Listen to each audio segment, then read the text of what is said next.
Joriy yilning 16-aprel kuni O'zbekiston Respublikasi hukumatining ayrim qarorlariga qo'shimcha va o'zgartirishlar kiritish to'g'risida O'zbekiston Respublikasi Vazirlar Mahkamasining 175-sonli qarori qabul qilindi. Mazkur qarorning madaniyat va san'at ta'limiga oid asosiy masalalariga to'xtalib o'tamiz. Birinchidan, mazkur qaror bilan bolalar musiqa va san'at maktablari to'g'risidagi nizom.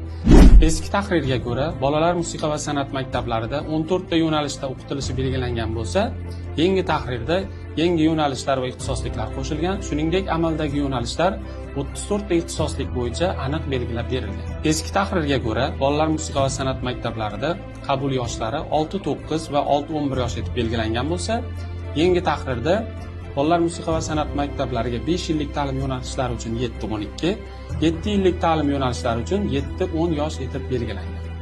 Endilikda bolalar musiqa va san'at maktablari bitiruvchilariga taqdim qilinadigan guvohnoma holat belgisi tomonidan ajratilishi belgilandi.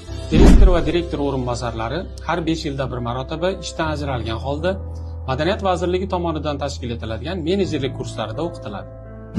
Bolalar musiqa va san'at maktablarining pedagog xodimlari har 5 yilda bir marotaba ishdan ajralgan holda malaka oshirish kurslariga jalb etiladi.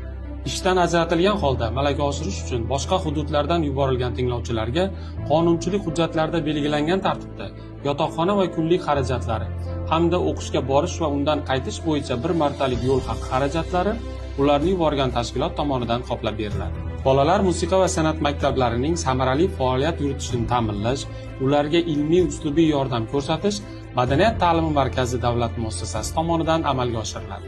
Shuningdek, mazkur qaror bilan vazirlik tizimidagi ixtisoslashtirilgan ta'lim muassasalari faoliyatini tartibga soluvchi nizomga bir qator qo'shimcha va o'zgartirishlar kiritildi. Jumladan, ustamalar tayinlash, o'quvchilarning o'qishini ko'chirish, tiklash va o'qishdan chetlatish tartibi belgilandi.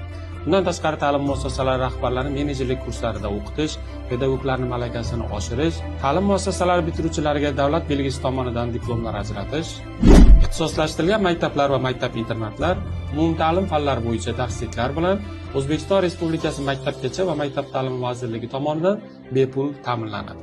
Ixtisoslashtirilgan maktab va maktab-internatlari pedagoglari rejaga muvofiq belgilangan yo'nalishlar bo'yicha bepul malaka oshirish kurslariga jalb etilishi belgilab qo'yildi.